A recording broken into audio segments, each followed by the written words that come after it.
Hello শ্রোতা বন্ধুরা, আজ আমরা শুনব চমৎকার কিছু লোমহর্ষক অ্যাম্বুলেন্স ড্রাইভারের জীবনের ঘটনাগুলো আশা করি আপনাদের সবার খুব ভালো লাগবে, কারণ অ্যাম্বুলেন্সের ঘটনাগুলো বরাবরই অনেক ভয়ঙ্কর হয়ে থাকে।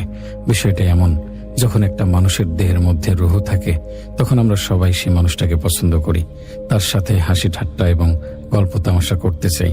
কিন্তু যখন ওই একই মানুষের দেহ থেকে রুহটা বের হয়ে যায় তখন সে আমাদের জন্য হয়ে যায় মৃত লাশ মাত্র।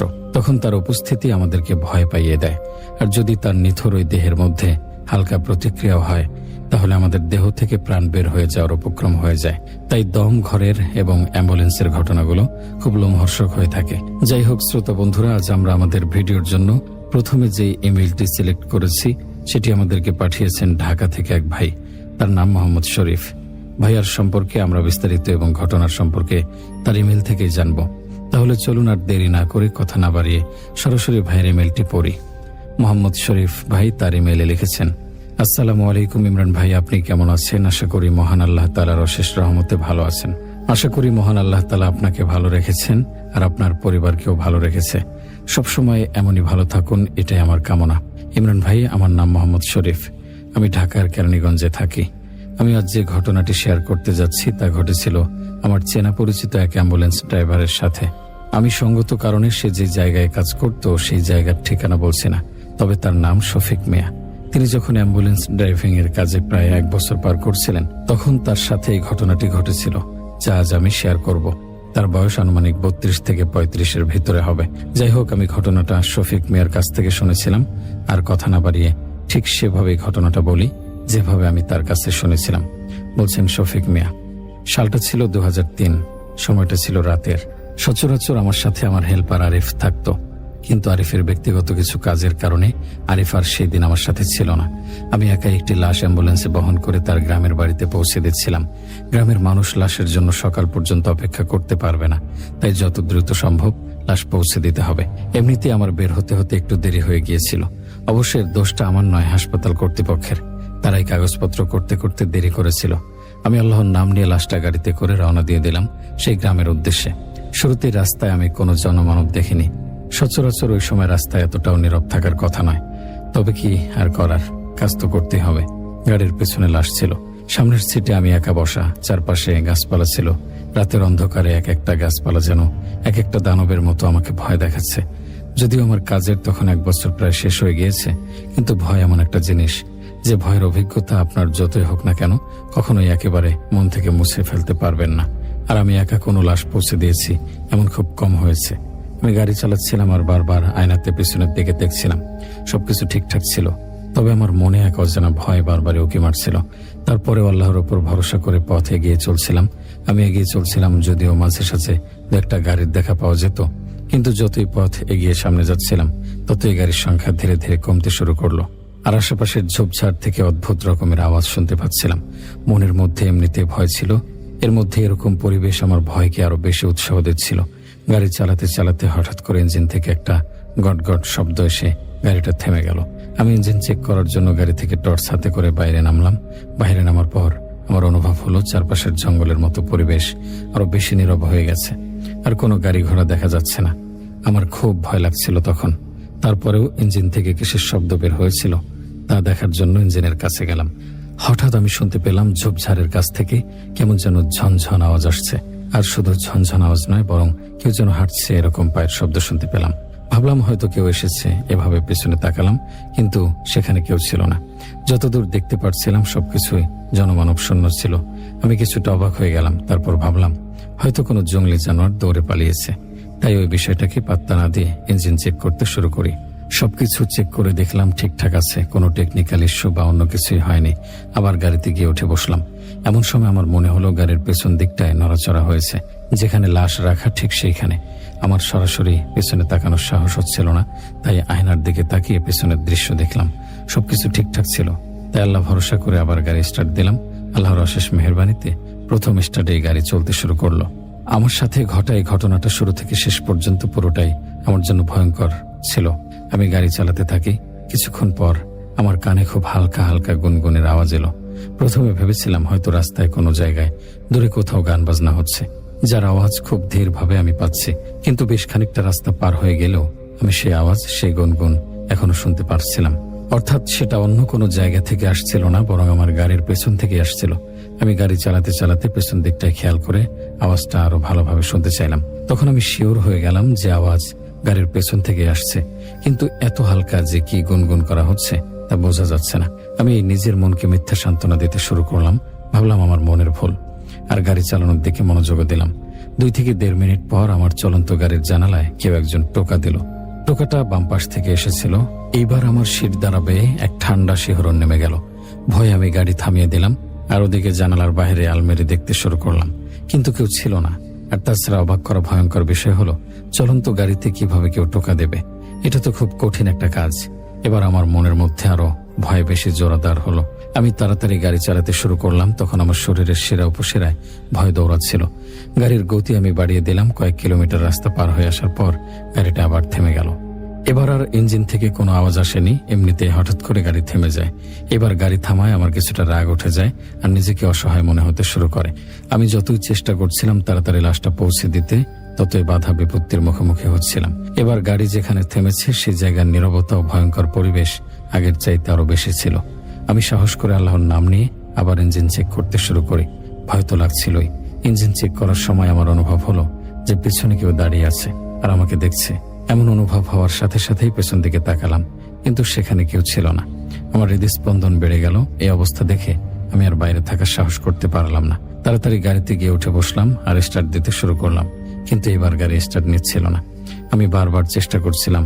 প্রায় 15 থেকে 20 মিনিট পার হয়ে যাওয়ার পর গাড়ি অবশেষে স্টার্ট নেয়। তারপর গাড়ি চালাতে চালাতে হঠাৎ পেছন থেকে একটা আওয়াজ এলো। মনে হলো গাড়ির পেছন থেকে কেউ নড়াচড়া করছে। মনে হচ্ছিল যেন লাশটা নড়ে চড়ে উঠলো। আমি ভয়ে ভয়ে পেছনে তাকালাম, কিন্তু সব ঠিক ছিল। লাশটা নিজের জায়গায় নিথর হয়ে পড়ে আছে, সবকিছু নিজ নিজ জায়গায় আগের মতো। আমি তখনও গাড়ি চালাচ্ছিলাম। নিজেকে সান্ত্বনা দিলাম যে এগুলো আমার মনের ভুল। আমি খুব ক্লান্ত আর ভয়ে আছি, তাই উল্টাপাল্টা কথা মনে আসছে। আমার গাড়ি কখনো চলমান ছিল। আমার অবস্থায় আমি দেখলাম কেউ একজন মনে হলো রাস্তার একপাশে দাঁড়িয়ে আছে, তবে তাকে অস্পষ্ট দেখা যাচ্ছিল। হেডলাইটের আলোতে আবছা আবছা দেখছিলাম। এমন দেখার পর আমি সাথে সাথে গাড়িটা থামিয়ে দিলাম। তারপর সামনে ভালো করে তাকালাম, কিন্তু এখন আর কাউকে দেখা যাচ্ছে না। সবকিছু ফাঁকা সামনে, দূর দূর পর্যন্ত কেউ নেই। এটা দেখে আমি নিশ্চিত ছিলাম যে কেউ না কেউ সেখানে ছিল, কিন্তু গাড়ি থামানোর পর কেউ নেই। আমি আগের চাইতে আরো বেশি জোরে গাড়ি চালাতে শুরু করলাম। আমি ভিতরে অস্বস্তি কাজ করছিল। এতক্ষণ যাবৎ আমার সাথে যা হচ্ছে তা মোটেও কোনো স্বাভাবিক বিষয় ছিল না, সেটা আমি বুঝে গেছি। গাড়ি চালাতে শুরু করলাম আরো স্পিডে। আশপাশের গাছপালা আর বাঁশঝাড় থেকে অনবরত বিভিন্ন ধরনের আওয়াজ আসছিল, যেগুলো আমাকে আরো বেশি ভয় পাইয়ে দিচ্ছিল। আওয়াজগুলো কখনো এমন ছিল যেন গাছের ডাল ভেঙে পড়ছে, পাখিরা চেঁচামেচি করছে, আবার শিয়াল ও কুকুরের একত্রে ডাক। সবচাইতে ভয়ঙ্কর ছিল পায়ে হাঁটার শব্দ। চলন্ত গাড়ি থেকে আমি পায়ে হাঁটার শব্দ পাচ্ছিলাম, কখনো খুব দূর থেকে তো কখনো একদম কাছ থেকে। বারবার আয়না দিয়ে পিছনের দৃশ্য দেখতাম, মনে হতো যেন লাশটা কেঁপে কেঁপে উঠছে। কিন্তু খুব ভালো করে যখন দেখতে যেতাম তখন সবকিছু একদম স্বাভাবিক দেখা যেত। আমি মনে মনে আল্লাহর নাম নিচ্ছিলাম, নিজেকে অনবরত সান্ত্বনা দিচ্ছিলাম, যদিও আমার মন সেই সান্ত্বনাগুলো মানতে নারাজ। কিন্তু কি আর করতাম, সবকিছু উপেক্ষা করে কোনো রকম এগিয়ে যাচ্ছিলাম। কোনো রকম আমি সে ভয়ঙ্কর রাস্তাটা পার করে যেতে যাচ্ছিলাম। আমার খুব ভয় লাগছিল। গাড়ি চালাতে চালাতে হঠাৎ মনে হলো কোনো কিছুর সাথে জোরে ধাক্কা খেয়েছে গাড়িটা। আমি গাড়ি তৎক্ষণাৎ থামিয়ে নিচে নামলাম টর্চ হাতে, কিন্তু গাড়ির সামনে কোনো কিছুই ছিল না, না কোনো জঙ্গলি পশু আর না কোনো গাছের ডাল অথবা মানুষ। টর্চ লাইটটা গাড়ির চাকার দিকে মেরে দেখলাম চাকার নিচ থেকে রক্তের ছাপ শুরু হয়ে রাস্তার সামনের দিকে চলে গেছে। হেডলাইটের আলো আর টর্চের আলো সামনের দিকে মেরে দেখলাম রক্তের ছাপ সামনে যেতে যেতে প্রায় 4-5 ফুট দূরে গিয়ে একদম থেমে গেছে। মনে হচ্ছিল যেন গাড়ির নিচে কোনো কিছু চাপা পড়েছে, যার রক্ত সামান্য দূরে গিয়ে উধাও হয়ে গেছে। ভয় আমার হাত পা কাঁপতে শুরু করলো। দৌড়ে গিয়ে গাড়িতে উঠলাম। এবার আমার কাছে গাড়ির ভেতর এবং বাহির দুটাই খুব ভয়ঙ্কর লাগছিল। গাছ ছমছমে এক পরিবেশের মধ্যে আটকা পড়ে গেছি। জানি না এই অদ্ভুত ঘটনা আর কতক্ষণ চলবে আমার সাথে। গাড়ি চালাতে শুরু করলাম। চলতে চলতে কিছু দূর যাওয়ার পর আবার দেখলাম রাস্তার মাঝ বরাবর ছায়ার মতো কিছু একটা ধীর গতিতে হেঁটে যাচ্ছে। হেডলাইটের আলোতে আমি স্পষ্ট দেখতে পাচ্ছিলাম না। সবকিছু সুন্দরভাবে দেখা যাচ্ছিল, শুধুমাত্র ওই ছায়াটা ছাড়া। মনে হচ্ছিল হেডলাইটের আলো ওই ছায়ার এপাশ ওপাশ ভেদ করে যাচ্ছে। ভাবলাম আবার কোনো মানুষ নাকি। হর্ন বাজালাম যাতে শেষ হয়ে যায়, কিন্তু হর্ন বাজানোর পর সেই ছায়াটা সামান্য সময়ের জন্য একবার গাড়ির দিকে তাকালো, তারপর সামনের দিকে তাকিয়ে ভ্যানিশ হয়ে গেল। ভয় আমার পিলে চমকে উঠল। মনে মনে আল্লাহ আল্লাহ জিকির করছিলাম। সেই ছায়াটা ভ্যানিশ হওয়ার সাথে সাথেই অ্যাম্বুলেন্সের পিছনে ঝাঁকুনি শুরু হলো। সেখান থেকে খটমট আওয়াজ আসছিল। মনে হচ্ছিল কোনো জিনিস নিজের জায়গা থেকে সরে যাচ্ছে। ভাবলাম এই ঝাঁকুনির কারণে আবার লাশটা পড়ে গেল নাকি। ঝাঁকুনিটা প্রচন্ড ছিল না, আবার নিজে নিজেই থেমে গেল। আমার কাজ শুধু লাশ পৌঁছে দেয়া নয়, বরং লাশকে সহি সালামতে ঠিকঠাক ভাবে পৌঁছে দেয়া। না চাইতেও আমাকে গাড়ি থামিয়ে নিচে নামতে হলো লাশটা ঠিক আছে কিনা দেখার জন্য। ভয়ে ভয়ে কাঁপতে কাঁপতে পেছনের দরজা খুললাম। আমার হাত বেয়ে এমন ভাবে ঘাম ঝরছিল যেন মাত্র হাত ধুয়ে এসেছি। দরজা খোলার পর সবকিছু স্বাভাবিক দেখলাম। লাশটা নিজের জায়গাতে ছিল, কিন্তু লাশের উপর যে কাপড়টা ছিল সেটা নিচে পড়ে আছে। ভেতরে তো বাতাস যাওয়ার কোনো রাস্তা ছিল না। আর আমার মনে আছে লাশের উপরে আমি কাপড়টা দিয়ে নিজ হাতে ঢেকে দিয়েছিলাম। তাহলে এখন প্রশ্ন হলো কাপড়টা পরলো কিভাবে? আমি তাড়াতাড়ি কোনো রকম আবার কাপড়টা দিয়ে লাশটা ঢেকে দরজা লাগিয়ে দিলাম। আমার সিটে চলে গাড়ি চালাতে শুরু করলাম। এবার সিটে বসার পর আমার মনে হলো কেউ খুব কাছ থেকে অনবরত আমাকে দেখছে। আমি আবারও গাড়ি চালাতে শুরু করলাম। চলতে চলতে কিছু দূর যাওয়ার পর আবার একটি সমস্যা দেখা দিল। রাস্তার সামনে একটা গাছের ডাল পড়েছিল, যেটা সরানোর পর গাড়ির সামনে নেওয়া যাবে, কিন্তু আমি গাড়ি থেকে নামতে চাচ্ছিলাম না। আবার না নামলে ডালও সরানো যাবে না। উপায় না দেখে আমাকে অবশেষে নামতে হলো। আমি ডালটা সরানোর আপ্রাণ চেষ্টা করছিলাম। এমন সময় মনে হলো আমার পেছনে কেউ দাঁড়িয়ে আছে। সাথে সাথে পেছনে তাকালাম, কিন্তু সেখানে কেউ ছিল না। ভয়ে আমার পা কাঁপছিল। আমি তাড়াতাড়ি গাড়ির দিকে চলে আসছিলাম। এমন সময় একটি চাপা আওয়াজ শুনতে পেলাম, দাঁড়াও, যেও না। এই আওয়াজটা খুব হালকা আসছিল, কিন্তু আমি স্পষ্ট শুনতে পেলাম। আমি তারপরেও গাড়িতে উঠে বসলাম। ভাবলাম এখান থেকে ফিরে যাব। আমি ওই আওয়াজটা ভোলার চেষ্টা করছিলাম, কিন্তু বারবার মনে পড়ে যাচ্ছিল। মনে হচ্ছিল আমার মাথার ভেতর থেকে আওয়াজ বের হচ্ছে। আমি খুব দ্রুত গতিতে গাড়ি চালাতে শুরু করলাম। আমার মনে হলো রাস্তার দুই পাশের গাছগুলো অনেকটা কাছে চলে এসেছে। মনে হচ্ছে রাস্তার উপরে উঠে যাবে এমন অবস্থা। গাড়ি চালাতে চালাতে আরো খেয়াল করলাম রাস্তা কেমন যেন ধোঁয়াশা ধোঁয়াশা হয়ে যাচ্ছে, কিন্তু সেটা শীতের সময় ছিল না যে কুয়াশার কারণে এমন দেখা যেতে পারে। হঠাৎ সেই ছায়াটা একবার আমার চলন্ত গাড়ির ডান দিকে চলে যাচ্ছিল, কখনো বাম দিকে, আবার কখনো আয়নায় তাকিয়ে দেখতাম গাড়ির পেছনে। আমার বুঝতে বাকি ছিল না যে এটা খারাপ কোনো জিনিস। মনে মনে বারবার আল্লাহর নাম নিচ্ছিলাম। মনে হলো লাশটা কেউ যেন টেনে হিঁচড়ে নিচে নামাচ্ছে। আমি ভয়ে ভয়ে সিটের পাশে থাকা ছোট্ট জানালা দিয়ে লাশটা দেখার চেষ্টা করলাম। এবার আমি যে অবস্থা দেখলাম তাতে আমার পিলে চমকে উঠল। আমি দেখলাম লাশটা নিচে পড়ে আছে। সাথে সাথে আমার শরীরে কাঁপুনি শুরু হয়ে গেল। আমি আর লাশটা ওঠানোর জন্য গাড়ি থেকে বের হওয়ার সাহস করতে পারছিলাম না, কিন্তু প্রচন্ড অন্ধকার ছিল চারিদিকে। লাশটা যে স্ট্রেচার থেকে নিচে পড়ে গেছে শুধু সেটাই বুঝতে পারছিলাম, তবে নিচে পড়ে কোন অবস্থায় আছে তা দেখতে পারছিলাম না। টর্চ মেরে দেখার সেই সুযোগ ছিল না, কারণ টর্চটা তখন জ্বলছিল না। মোবাইলের লাইট জ্বালানোর চেষ্টা করলাম, কিন্তু মোবাইলও বন্ধ হয়ে গেল। না চাইতেও আমাকে গাড়ি থেকে নেমে লাশের কাছে যেতে হলো। দূর দূর পর্যন্ত কোনো আলো দেখা যাচ্ছিল না। তবে আমি প্রায় গ্রামের রাস্তায় এসে পড়েছিলাম, এটা ভালোভাবেই বুঝতে পারলাম। কিন্তু কোন জায়গায়ও একটি বাড়ির মধ্যে আলো দেখতে পেলাম না। এতটাই গ্রামের কাছাকাছি এসে পড়েছিলাম যে বাড়িঘর দেখা যাচ্ছিল। এবার বাইরে বের হয়ে আমার কাছে মনে হলো যে বাতাসটা খুব ঠান্ডা। আমি এদিক ওদিক আর বেশি না তাকিয়ে অ্যাম্বুলেন্সের দরজা খুললাম। অন্ধকারে যা দেখলাম তা দেখার পর আমার মুখ দিয়ে জোরে এক চিৎকার বের হয়ে গেল। আমি দেখলাম স্ট্রেচারের ওপর লাশটা রাখা, আর ওপর চাদর দিয়ে ঢাকা আছে। কিন্তু একটু আগেও আমি দেখেছি লাশটা স্ট্রেচারে ছিল না, তাই ভেবেছিলাম নিচে পড়ে গেছে। কিন্তু এখন এসে দেখি লাশ নিজের জায়গায় আছে। আমি তাড়াতাড়ি ধাপ করে দরজা লাগিয়ে দিলাম আর দৌড়ে সিটের দিকে যাচ্ছিলাম। তখন আমার গাড়ির হেডলাইট গুলো বন্ধ হয়ে গেল, কিন্তু আমি গাড়ির মধ্যে বসে পড়লাম। এবার গাড়ির মধ্যে বসে পড়ার পর আমার এমন একটা জিনিসের কথা মনে পড়লো যে আমার মাথাটা একদম ঘুরিয়ে দিয়েছিল। আমার মনে পড়লো যে আমি তো রাস্তার মাঝখানে গাছের ডাল সরাতে না পেরে আবার উল্টো রাস্তা ধরেছিলাম। ভেবেছিলাম ফেরত চলে আসব। তাহলে আমি কিভাবে এই গ্রামের রাস্তায় এসেছি? এই জিনিসটা আমাকে অনেক ভাবিয়ে তুলল। আমার মনে হয় আমি ঘরের মধ্যে চলে গিয়েছিলাম। কিছুতেই মনে পড়ছিল না যে আমি আবার কিভাবে রাস্তায় এসেছি। ভয়ে আমি অনবরত ঘামতে শুরু করলাম। গাড়ি স্টার্ট দিচ্ছিলাম, কিন্তু নিচ্ছিল না। হঠাৎ আমার কি মনে হলো আমি গাড়ি থেকে নেমে ওই বাড়িগুলোর দিকে হাঁটা শুরু করলাম। বাড়িগুলো খুব একটা দূরেও ছিল না। কিছু সময় হাঁটার পর এক বাড়ির দরজায় টোকা দিলাম, কিন্তু দরজা খুলল না। আরেকটু হেঁটে অন্য একটা বাড়ির দরজায় টোকা দিলাম, কিন্তু এবারও কোনো সাড়া পেলাম না। এভাবে কমপক্ষে 4-5টা বাড়ির দরজায় টোকা দিয়েছি। দরজা খোলা তো দূরের কথা, কেউ শব্দ পর্যন্ত করেনি। এমনকি সেই বাড়িগুলোর মধ্যে কোনো আলো ছিল না। খুব অদ্ভুত লাগলো আমার এই বিষয়টা। আমি হতাশ হয়ে গাড়ির দিকে ফিরে আসছিলাম। এমন সময় আমি প্রচন্ড বিকট একটা শব্দ পেলাম। শব্দটা আমার অ্যাম্বুলেন্সের কাছ থেকে আসছিল। আমি দৌড়ে অ্যাম্বুলেন্সের দিকে যাচ্ছিলাম, কারণ লাশের যদি কিছু হয় তাহলে পরিবারের কাছে কি জবাব দেব। দৌড়াতে দৌড়াতে অ্যাম্বুলেন্সের সামনে গিয়ে দেখি লাশ রাস্তায় পড়ে আছে। ভয়ে আমার হাত পা কাঁপছিল। আমি দেখলাম লাশটার মুখে অদ্ভুত হাসি। ওই হাসি আমার শির দ্বারা বেয়ে এক শিহরণ নামিয়ে দিল, যখন আমি লাশটা আবার স্ট্রেচারে ওঠানোর জন্য স্পর্শ করলাম, তখন আমার ভয় 10 গুণ বেড়ে গেল। কারণ ওই মৃত লাশের শরীরটা একদম স্বাভাবিক তাপমাত্রার। জীবিত মানুষের শরীরের তাপমাত্রা যেমন থাকে ঠিক তেমন। শুধু শরীর স্পর্শ করলে কেউ বুঝতে পারবে না যে এটা একটা মৃত মানুষ। আমি যখন ওই লাশটা ধরছিলাম তখন আমার হাত পা কাঁপছিল। আমার সম্পূর্ণ শরীরে যেন কারেন্ট লেগেছে। খুব কষ্ট করে উঠিয়ে দরজা লাগিয়ে দিলাম আর গিয়ে সিটে বসলাম। সিটে বসতে না বসতেই হেডলাইট এবং ইঞ্জিন আপনা আপনি চালু হয়ে গেল। আমি সাথে সাথে গাড়ি স্টার্ট দিলাম। আল্লাহর নাম নিয়ে আবার গাড়ি চালাতে শুরু করলাম। গাড়ি চালাতে চালাতে মোটামুটি কিছু সময় ভালোভাবে রাস্তা চলছিলাম, কিন্তু হঠাৎ হেডলাইটের আলোতে আমার চোখে একটা দৃশ্য ধরা পড়ল। দেখলাম ওই ছায়াটা কখনো রাস্তার এপাশ থেকে ওপাশ আমার গাড়ি ভেদ করে চলে যাচ্ছে, আবার কখনো গাছের ডালে উঠে যাচ্ছে, কিন্তু আমি গাড়ি থামালাম না। হঠাৎ আমার চোখের সামনে ওই ছায়াটা হেডলাইটের আলো থেকে উধাও হয়ে গেল। ছায়াটা উধাও হয়ে যাওয়ার সাথে সাথে আমার গাড়িটা ভারী হয়ে গেল, গতি কমে গেল। মনে হচ্ছিল গাড়ির উপরে হয়তো কেউ ভারী পাথর রেখে দিয়েছে, তাও আবার বিশাল আকৃতির। তখন আর আমার ভয় নিয়ন্ত্রণে থাকলো না। আমি এবার চাচ্ছিলাম গাড়ি আর লাশ রেখে শুধু নিজের প্রাণ নিয়ে পালিয়ে যেতে। ব্রেকে চাপ দিলাম, কিন্তু গাড়ি ব্রেক হচ্ছিল না। আমি খেয়াল করলাম গাড়িটা আমার নিয়ন্ত্রণে নেই। ইতিমধ্যে লাশের জায়গা থেকে একটা স্পষ্ট উচ্চ ভাষার কণ্ঠস্বর ভেসে এলো। সেটা নারী কণ্ঠ ছিল নাকি পুরুষ কণ্ঠ তা আমি জানি না, কিন্তু প্রচন্ড ভয় করছিল।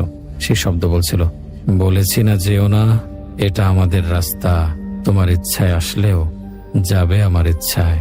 এতটুকু মনে আওয়াজটা থেমে গেল আর ভয়ে আমার বমি চলে এলো। চলন্ত গাড়িতে আমি জানালা দিয়ে মাথা বের করে বমি করছিলাম। গাড়িতে আমার কোনো নিয়ন্ত্রণ ছিল না, কিন্তু গাড়ি নিজ গতিতে চলছিল। ভয় সীমা ছাড়িয়ে যাচ্ছিল। হঠাৎ গাড়িটা সরাসরি জনের দিকে যেতে শুরু করলো। আমি শুধু চুপচাপ করে বসে বসে দেখছিলাম। তবে একবার গাড়ির দরজা খোলার চেষ্টা করেছি, কোনো মতে দরজা খুলছিল না। আমি বারবার চেষ্টা করেছিলাম নিজেকে বাঁচানোর। এক পর্যায়ে সেই ফসলের জমিতে গাড়ি থেমে যায়, দরজা আপনা আপনি খুলে যায়। আমি আর কিছু না ভেবে এক লাফ দিয়ে গাড়ি থেকে নেমে যাই। নেমে যেতেই দেখি দরজার সামনে না শেষে চাঁদে কি পড়ে আছে। দৌড় দিয়ে অ্যাম্বুলেন্সের দরজার সামনে গিয়ে দেখি দরজা খোলা, স্ট্রেচার ফাঁকা, লাশটি গাড়িতে ছিল না। আমি আবারও সিটের সামনে আসলাম। তখন যে দৃশ্য নিজের চোখে দেখলাম তা দেখে আর নিজেকে নিয়ন্ত্রণে রাখতে পারিনি। আমি দেখলাম সেই ফসলি জমিনের মাঝখানটা মাঠের মতো জায়গায় পরিণত হয়েছে। শত শত সাদা জামা পরিহিত কালো কালো মানুষ জানাজার নামাজ পড়ছে, আর সামনে খাটিয়ার ওপর আমার অ্যাম্বুলেন্সের লাশটা রাখা। লাশটা শুয়েছিল না, বরং বসেছিল। আর তাদের ইমাম যে ছিল, অর্থাৎ যে নামাজ পড়াচ্ছিল, সে দেখতে ঠিক আমার মতো, তবে গায়ের রং বিদঘুটে কালো। এতটুকু দেখার পর আমি মাগো বলে এক চিৎকার দিয়ে জ্ঞান হারিয়ে ফেলি। তারপর কি হয়েছে তা আমি জানি না, তবে জ্ঞান ফিরে আমি দেখি সেই লাশের পরিবারের বাড়িতে শুয়ে আছি। আর তাদের কাছ থেকে জানতে পারি যে তারা আমাকে তাদের বাড়ি থেকে কিছুটা দূরে ফজরের সময় অজ্ঞান হয়ে পড়ে থাকতে দেখেছিল। লাশ নাকি গাড়ির ভেতরে ছিল, আর আমি গাড়ির দরজার সামনে পড়েছিলাম। সকালে মানুষ যখন ফজরের নামাজ পড়তে যাচ্ছিল, তখন এক বৃদ্ধ লোক আমাকে দেখে আর আশপাশের মানুষ ডাক দেয়। সেখান থেকে একজন ওই লাশের মুখ চিনে তাদের পরিবারের মানুষকে খবর দেয়, আর তারা এসে লাশ নিয়ে যায়। আমাকেও নিয়ে আসে। আমার যখন জ্ঞান ফিরছিল, তখন আমার সম্পূর্ণ শরীর ব্যথায় জড়ো হয়ে গিয়েছিল। জ্বরে শরীর পুড়ে যাচ্ছিল, আমি উঠতেও পারছিলাম না। তখন লাশের পরিবারকে অনুরোধ করলাম আমাকে কোনো মতে হাসপাতালে পৌঁছে দিতে। তারা আমাকে বলল যে আমার শরীরটা একটু ভালো হলে দিয়ে আসবে, কিন্তু রাতে আমি যে অবস্থায় পড়েছিলাম সেগুলো মনে পড়ায় একদণ্ড এখানে থাকার সাহস হচ্ছিল না। আমি জোরাজুরি করতে শুরু করলাম, তাই তারা রাজি হয়ে আমাকে সেদিন সকালেই গাড়িসহ হাসপাতালে নিয়ে এলো। এরপর টানা 3 মাস আমি কাজে যাইনি, তাই সেখান থেকে আমার চাকরিটা হাতছাড়া হয়ে যায়। তবে চাকরির হাতছাড়া হওয়ার পর আর কখনো অ্যাম্বুলেন্স ড্রাইভিং এর কাজে যাওয়ার সাহস হয়নি আমার জীবনে এই ঘটনা একটা চরম শিক্ষা ছিল। সেদিন আল্লাহর অশেষ মেহেরবানির কারণে হয়তো আমি বেঁচে ফিরেছি। ইমরান ভাই, এই ছিল আমার পাঠানো অ্যাম্বুলেন্স ড্রাইভারের ভৌতিক ঘটনা।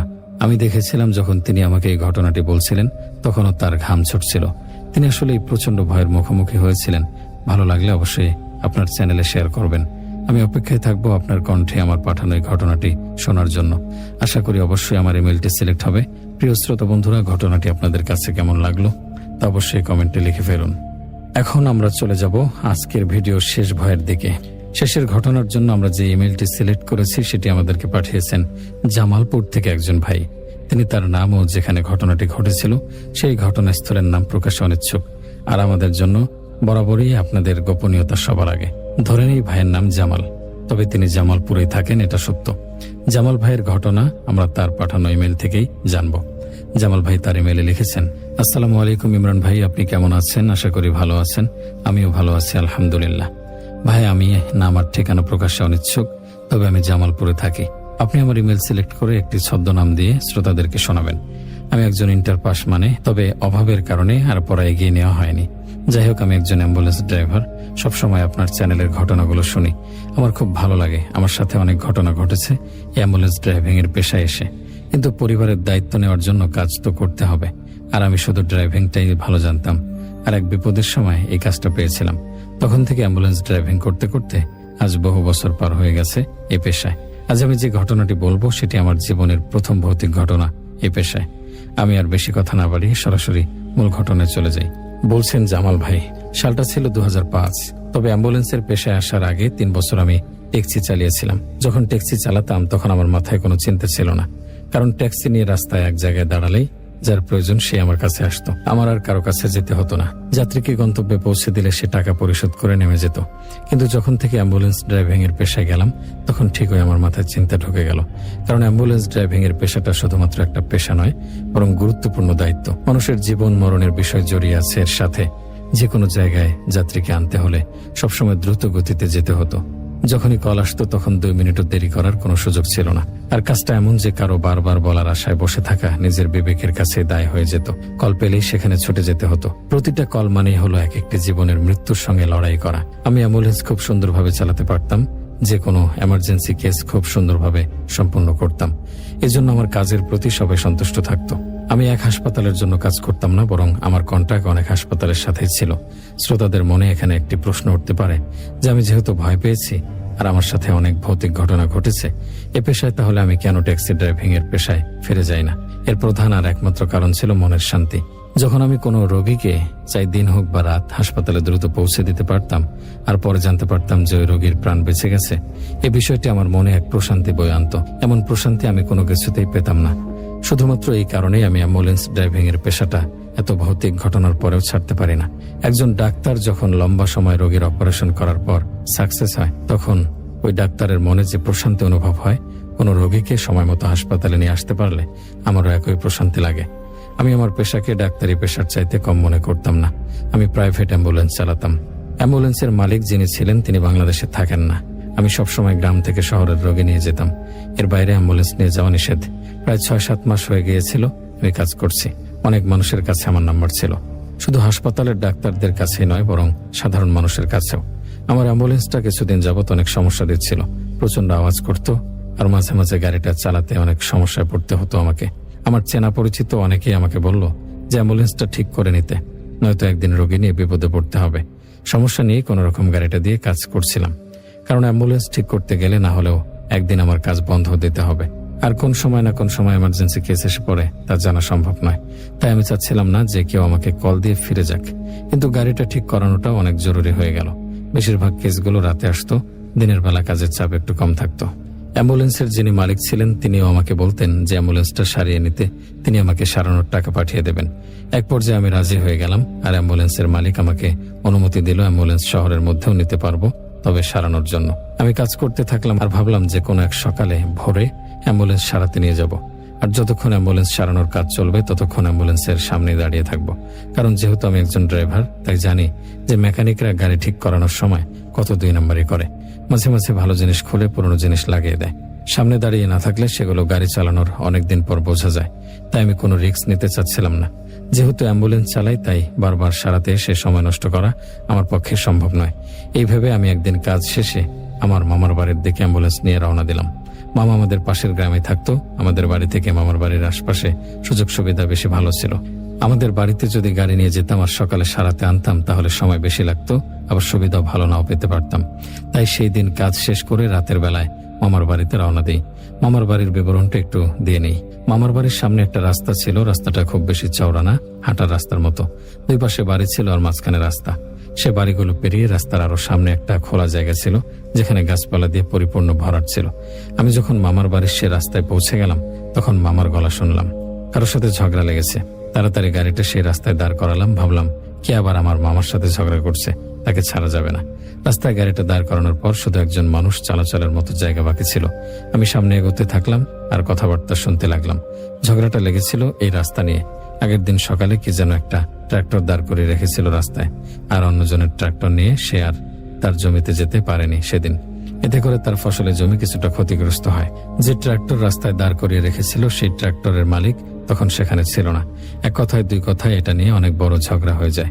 তারপর সবাই মিলে তর্কাতর্কি করে সিদ্ধান্ত গ্রহণ করে যে কেউই এই রাস্তায় কোনো ধরনের গাড়ি বা বাইক দাঁড় করাতে পারবে না। হয়তো নিজেদের বাড়ির সামনে রাখবে, নয়তো ওই সামনের খোলা মাঠে রাখবে। আমাকে দেখে মামা বলল, তুই আবার ঝগড়ায় জড়াস না। আমি দাঁড়িয়েছিলাম, তাই এমন সময় এক লোক এসে বলল, যে রাস্তা নিয়ে তো মারামারি, সেই রাস্তায় কোনো পাগল যেন এখনই আবার অ্যাম্বুলেন্স দাঁড় করিয়ে রেখেছে। কেমন মাথা মোটা মানুষ। এই কথাটা শুনে আমি কিছুটা লজ্জিত হয়ে গেলাম, কারণ গাড়িটা আমার ছিল। আমি তাড়াতাড়ি বললাম, আসলে গাড়িটা আমার, আমি জানতাম না যে এখানে গাড়ি দাঁড় করানো নিয়ে আগে থেকে ঝগড়া লেগে গেছে। আমি ঝগড়ার মাঝখানে এসেছিলাম, তাই বুঝে উঠতে পারিনি। আমি এখনই আমার অ্যাম্বুলেন্সটা সরিয়ে নিচ্ছি। এই বলে আমি আমার মামার দিকে তাকালাম, ইশারায় জিজ্ঞাসা করলাম, কোথায় অ্যাম্বুলেন্স দাঁড় করাবো। এমনই সময় আমি বাস দিয়ে মামার বাড়িতে আসতাম, মাঝে মাঝে বন্ধু বান্ধবের বাইক দিয়ে আসতাম, কখনো অ্যাম্বুলেন্স দিয়ে আসিনি। তাই মামা বুঝতে পারছিলেন না কোথায় অ্যাম্বুলেন্স পার্ক করব। কিছুক্ষণ পর মামা আমাকে বলল, আমাদের বাড়ির পিছন দিয়ে বাম পাশে একটা রাস্তা চলে গেছে। সেই রাস্তা দিয়ে একটুখানি সামনে গেলে একটা বড় গাছ দেখতে পাবে। সেই গাছ থেকে আরেকটু সামনে গেলে আরো বড় একটা গাছ দেখবে। সেই গাছটার সামনে অনেক জায়গা আছে, আজ রাতের জন্য সেখানে পার্ক করো। আমি মামার কথা মতো সাথে সাথে অ্যাম্বুলেন্স স্টার্ট দিয়ে সেখানে যেতে শুরু করলাম। যদিও এর আগে আমি কখনো ওই দিকটা যাইনি। মামার কথা মতো ওই বাম দিকের রাস্তা ধরে একটুখানি এগোনোর পর একটা গাছ দেখলাম, কিন্তু সেখানে পানি জমেছিল। ভাবলাম হয়তো মামা এই জায়গার কথা বলেননি, আরো সামনে যেতে হবে। তবে আমার মাথায় এটা ভালোভাবে ছিল যে এমন কোনো জায়গায় গাড়ি দাঁড় করানো যাবে না যেখানে গাড়ি দাঁড় করালে অন্য গাড়ি বা মানুষ চলাচল করতে সমস্যা হয়ে যাবে। আমি মামার বলা সেই জায়গা খুঁজতে খুঁজতে গ্রাম থেকে কিছুটা সামনে চলে গেলাম। যেতে যেতে আমার চোখে পড়লো একটা সরকারি লাইট জ্বলছে, বড় একটা খাম্বা, আর খাম্বার উপর লাইট। সেখানেই চোখে পড়লো একটা খালি জায়গা। তাড়াতাড়ি সেখানে নিয়ে গেলাম, নিয়ে গাড়িটা দাঁড় করালাম। সামনে একটা দেয়াল ছিল, দেয়াল দেখে আমি ভেবেছি হয়তো দেয়ালের অপর পাশে বাড়িঘর হবে, তবে অন্ধকারের চাইতে আরো ভালো দেখা যায়। লাইটের আলো বেশিটা ছড়ায়নি। গাড়িটা পার্ক করার সাথে সাথে এক মধ্যবয়স্ক লোক দৌড়ে এসে আমাকে ধাক্কা মারলো। ধাক্কা মেরে বলতে লাগলো, বাচ্চা মেরে ফেললে, বাচ্চা মেরে ফেললে, তুমি তো বাচ্চার উপর গাড়ি উঠিয়ে দিলে। এটা শুনে আমার আর মাথা ঠিক রইল না, সাথে সাথে হাত পা কাঁপতে শুরু করলো। আসার সময় আমি দেখেছিলাম রাস্তায় ছোট বড় পাথর আছে। এক দুইবার ওই পাথরের সাথে গাড়ি ঝাঁকুনি খেয়েছিল, কিন্তু সেটা যে কোনো বাচ্চা ছিল তা আমি বুঝতে পারিনি। বুঝতে পারবোই বা কিভাবে, আমি তো এই রাস্তায় বাচ্চাই দেখলাম না। তারপরও লোকটা যেভাবে বলছিল সেটা দেখে আমার ভয় আর বাদ মানলো না। আমার সাহস হচ্ছিল না যে গাড়ির নিচে তাকিয়ে দেখার বাচ্চার অবস্থা কি হয়েছে। আমি বললাম, ভাই, আমি তো কোনো বাচ্চা দেখিনি, আমি ভুল করে ফেলেছি, আমাকে মাফ করে দিন। এই বলে কাঁপতে কাঁপতে চাকার দিকে তাকালাম। তারপর আমার রাগ উঠে গেল, কারণ কোনো বাচ্চাই ছিল না গাড়ির নিচে। কোনো রক্তের ছাপ বা কোনো বাচ্চার নাম নিশানাও নেই, অর্থাৎ কোনো বাচ্চা আমার গাড়ির নিচে পড়েনি। এবার আমি ধমকের সুরে লোকটিকে বললাম, আরে মিয়া, এই রাতের বেলা আমার সাথে আপনি ঠাট্টা করছেন নাকি? কোথায় বাচ্চা? আপনার চোখে কি মাথা খেয়েছে? আমার তো মনে হয় আপনি নেশা পানি করে এসেছেন। ভালো করে চোখ মেলে দেখুন, এখানে কোনো বাচ্চা নেই। লোকটি টায়ারের দিকে তাকালো, দেখলো আসলে আমি কোনো বাচ্চার উপর গাড়ি উঠাইনি, সেখানে কোনো বাচ্চা নেই।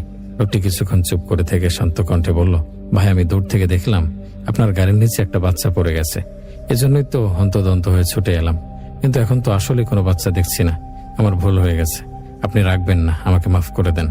আমি বললাম, আপনি তো আমাকে ভয় পাইয়ে দিয়েছিলেন, আমি তো ভেবেছিলাম আমার হাতে কিভাবে এরকম কাজ হয়ে গেল। কলিজার পানি শুকিয়ে ফেলেছেন একেবারে। তারপর লোকটা বলল, আমি আবারও দুঃখিত, কিন্তু তুমি যে জায়গায় গাড়ি দাঁড় করিয়েছো এটা তো কোনো ধরনের গাড়ি দাঁড় করানোর জায়গা নয়। তুমি কি জানো না এখানে দেয়ালের পিছনে কি আছে? আমার সাথে এরকম কোনো কিছু আগে ঘটেনি, তাই আমি তাকে জিজ্ঞাসা করলাম, না, আমি তো কিছু জানি না, এখানে কি? লোকটি বলল, এই দেয়ালের পেছন থেকে শ্মশান শুরু হয়। ব্যাপারটা আমি এখন বুঝতে পারছি যে আমি চেয়ে দেখছিলাম তোমার গাড়ির নিচে একটা বাচ্চা পড়েছে, আর সে বাচ্চা চিৎকার করছিল। সে আসলে কোনো বাচ্চা ছিল না, কোনো মানুষ ছিল না, কোনো পশু ছিল না, সেটা নিঃসন্দেহে কোনো খারাপ জিনিস ছিল। আমি তার কথা শুনে প্রথমে কিছুটা হাসলাম, তারপর রেগে গিয়ে বললাম, আপনি কি আমাকে পাগল মনে করেন? আমি ওইসব খারাপ জিনিস টিনিসে বিশ্বাস করি না। আর আপনি তো আমাকে কত কথা শুনিয়ে দিলেন, আমাকে একদম চমকে দিয়েছিলেন। লোকটার ব্যবহারে আমার কিছুটা রাগ হয়েছিল, তাই আমিও তাকে অপমান করার চেষ্টা করছিলাম। এমন সময় লোকটা আমাকে হাতের ইশারা দিয়ে পিছনে তাকাতে বলল। আমি তার ইশারা অনুযায়ী পিছনে তাকালাম। পিছনে বলতে গাড়ির পিছনে না, বরং লোকটার পিছনে। সেখানে 3টা লোক শুয়েছিল। দেখে আমি একদম চমকে গেলাম, কারণ একটু আগে ওখানে কেউ ছিল না। হঠাৎ করে কিভাবে 3টা লোক এসে এখানে শুয়ে রইল আর আমি দেখলামও না।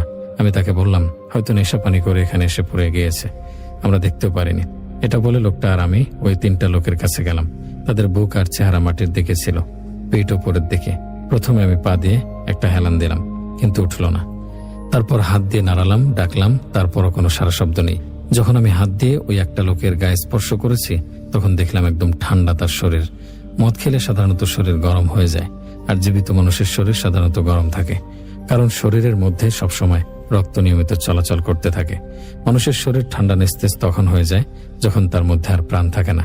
অ্যাম্বুলেন্স ড্রাইভিং এর পেশায় এসে এতটুকু আমি ভালোভাবেই জানতাম। মাঝে মাঝে এমার্জেন্সিতে রোগীকে প্রাথমিক চিকিৎসা দিতে হতো আমাকে, তাই এসব বিষয় সম্পর্কে সামান্য জ্ঞান আমার ছিল। শরীরটা এমন ঠান্ডা দেখে আমি তাকে সোজাভাবে উল্টালাম। তারপর যে দৃশ্য দেখি সেটা দেখে আমার রীতিমতো ঘাম ছুটে যায়। নড়ানোর সময় আমি অনেক মানুষের খুব বিভৎস অবস্থা দেখেছিলাম। অ্যাম্বুলেন্স ড্রাইভিং এর পেশায় আসার পর শুরুর দিকে আমার অনেক অসুবিধা হতো। ওইসব যখন অবস্থা দেখে আমার নিজের অবস্থা খারাপ হয়ে যেত, কিন্তু আস্তে আস্তে এগুলোর সাথে আমি নিজেকে মানিয়ে নিয়েছিলাম। আমি দেখলাম ওই লোকটার চেহারার অংশ একদম থেতলে গেছে, অর্থাৎ চেহারা নেই, আবার কপালের অংশের খুলিটাও নেই। এটা দেখে আমার খুব অস্বস্তি লাগলো। লাশটা এমন ভয়ের পর ছিল যে দেখে মনে হচ্ছিল বড় বড় পোকামাকড় বুকের ভেতর আর খুলির ভেতর থেকে সবকিছু খেয়ে ফেলেছে। ওই লাশটাই দেখছিলাম, এমন সময় পাশে থাকা লোক দুটো নড়াচড়া করতে শুরু করলো। একটা লোক উঠে বসলো। তখন আমি যা দেখলাম তা দেখার পর আমার যেন নিজেরই দেহ থেকে প্রাণ বের হয়ে যাওয়ার উপক্রম। যে লোকটা উঠে বসেছিল সেই লোকটাও একদম এরকম অবস্থাতেই ছিল। মনে হচ্ছিল তাকেও ভেতর থেকে পোকামাকড় খেয়ে ফেলেছে। এবার আমার ভয়ের অবস্থা খারাপ হয়ে গেল। এই জিনিসগুলো আনুমানিক 1 থেকে 1.5 মিনিটের মধ্যে হয়েছিল।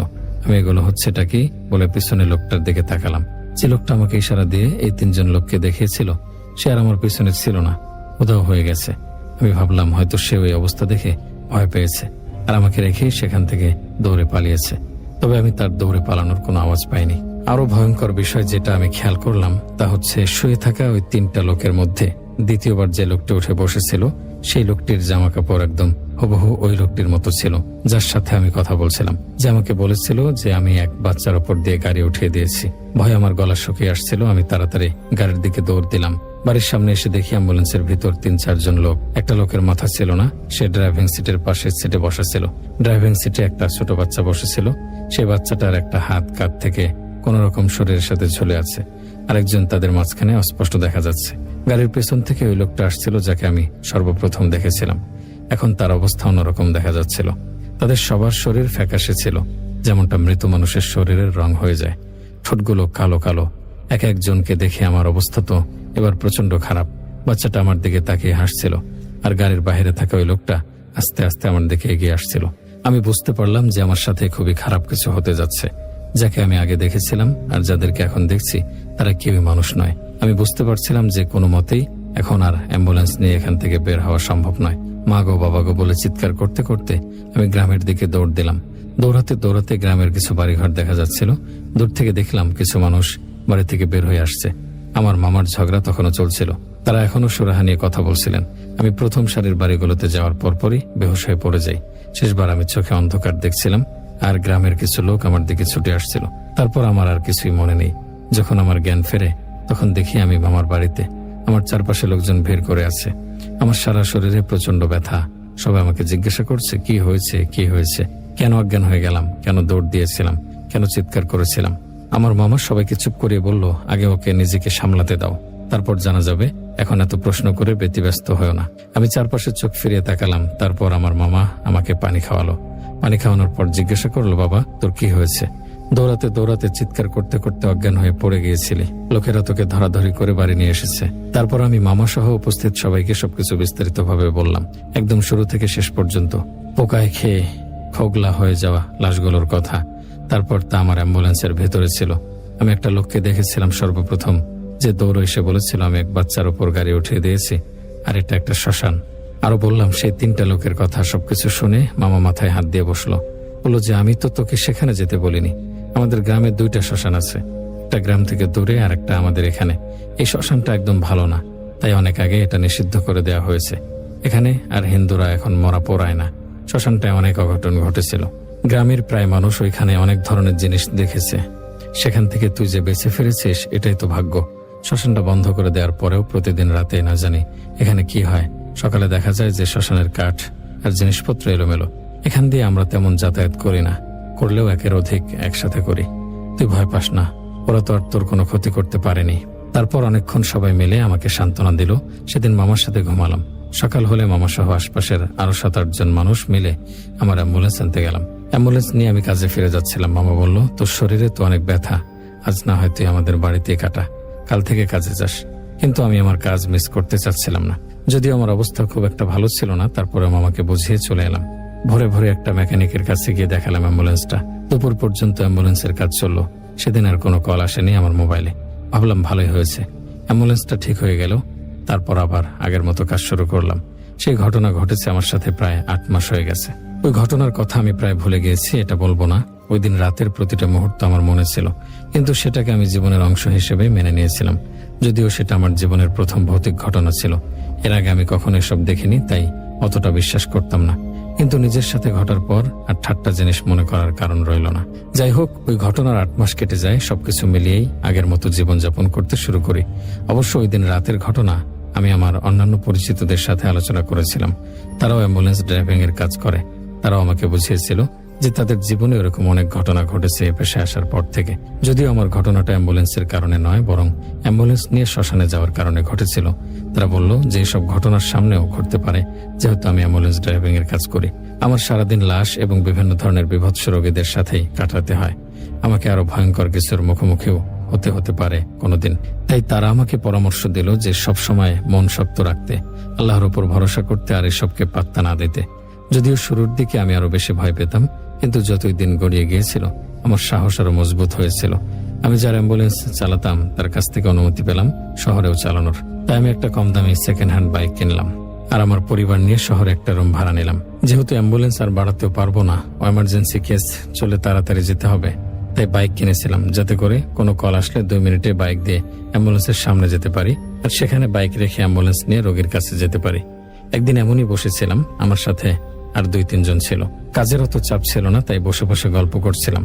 একে একে সবাই এক এক কল পেয়ে সেখানে চলে গেল, আর আমি একা বসে রইলাম। রাত যখন 11টা বাজলো, তখন আমার ফোনে একটা কল আসলো।